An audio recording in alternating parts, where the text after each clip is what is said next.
ancient Egypt's temples are not just amazing buildings, but they are also seen as the gates between the human world and the gods. These buildings were put up solely for the objective of this and each. The temple was indicative of Egyptian firm beliefs about life, dying, and the afterlife. This video entitled The Sacred Path, the Architecture of Egyptian Temples and the Afterlife deals with the sacred architecture of Egyptian temples that act as bridges to the divine. May it be a temple, a church, a mosque, or any other. The architecture of Egypt's temples is based on the three parts of the following themes: symbolic representation of religion, alignment according to celestial bodies, and mortuary iconography. These elements are activity, awareness, and perception of God. Explanations into the purposes of the place that were sacred for the gods and the preparation of the souls to the afterlife is the way to understand the culture of both the cosmos and the soul.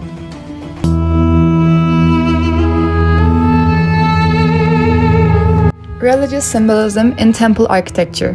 Egyptian temples were sacred spaces that were constructed to represent the architectural states the gods underwent during their spiritual journeys.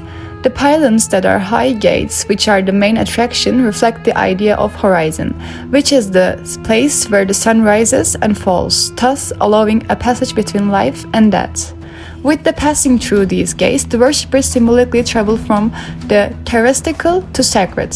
Like branches in a forest, the halls, which are filled with columns, recall the primeval wetland of the Nile River, which the ancient Egyptians thought were the birthplace of all life.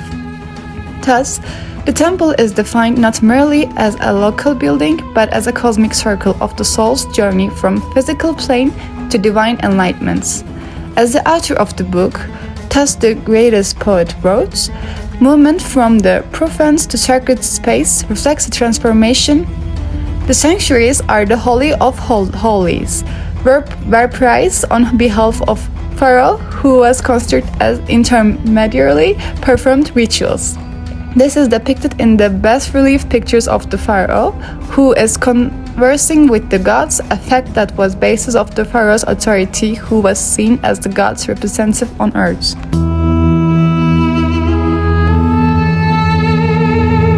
The temples of Egypt were also hemmed into the cosmic bodies that reflected in the ground level and outwardly coverage. The temple of Karnak, for instance, was purposely lined up with the sun rising, the sky-earth link being one of them being the earth and the sky. Barth describes a place that is aligned with the eternal light of the sun that recalls the soul road to the ultimate destination. The west, tree-covered precincts and inside light passages were designed to reflect the three states of human existence and death. Such avenues of the walk have given the participants a sense of passage, which is a soul's travel through the afterlife, as shown by Kostov. The priests and pharaohs traversing these routes of the divine procession took part in the liturgies in a way that symbolically recreated the reappearance of the sun every morning and maintained the cosmic order. In temples of Akhenaten in Tel el Amarna, the celestial notions of these celestial ideas were reinterpreted. The open-air temples of the sun god Aten, built by Akhenaten, reflected his notions of revolutionary experiment that was more of monotheism over long-time polytheism. The Walk of Kings here was an emblem of Akhenaten's rebellion against the long-standing religious hierarchy. The processions were of an even greater importance during the Apet festival, when god images were embarked upon a journey from Karnak to Luxor, replaying their earthly experiences.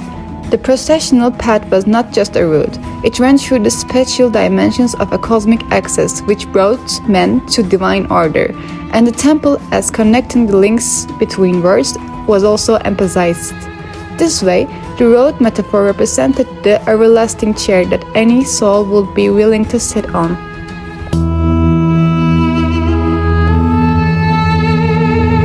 The Egyptian temples brim with colorful reliefs and inscriptions of the soul's travel after death. In the temple of Seti I at Abydos, these drawings are of gods, spiritual scenes, and the judgment process, which explain the Egyptians' integrate belief of the afterlife. These specific representations lead to the soul through difficulty and trials on its way to transcendence. The concept of judgment, it is specific. The soul whose scales of justice are lighter are the only souls that are allowed to eternal realm.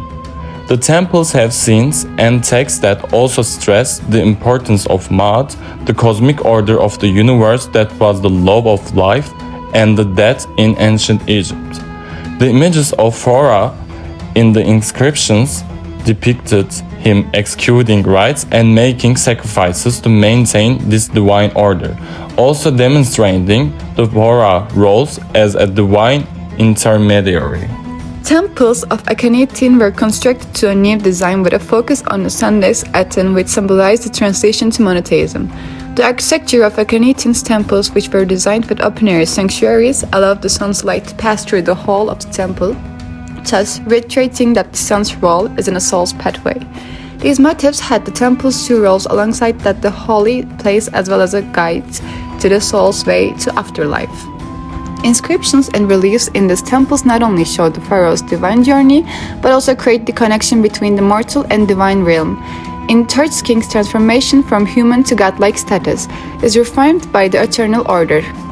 Throughout its architecture, art, and religious symbolism, the Egyptian temple became a fusion of sacred space and divine narrative, guiding the soul to afterlife.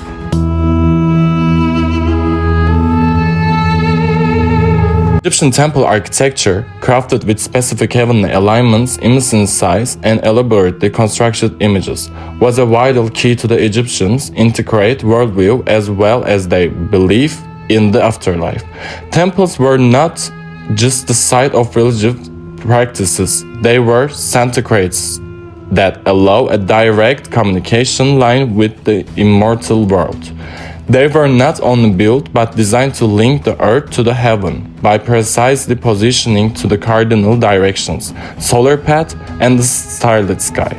Every pillar decoration or sanctuary was a powerful depiction of the infinite voyage of the soul as it transitioned from life to death and then to afterlife.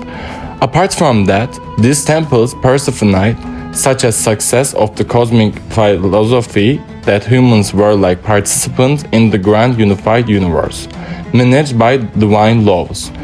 The exact positioning of the temples with the celestial objects was used as a metaphor of this relationship, thus highlighting the fact that the forces of nature, divinity, and human existence were so closely linked. The passive nature of these buildings and their intricate configurations were a direct expression of the Egyptians' profound feelings toward the divine and their aspirations to build places where people could sense the divine presence, have experiences with it, and revere it. Through the remarkable constructions, the ancient Egyptians have created not only a physical record but also a spiritual and philosophical legacy.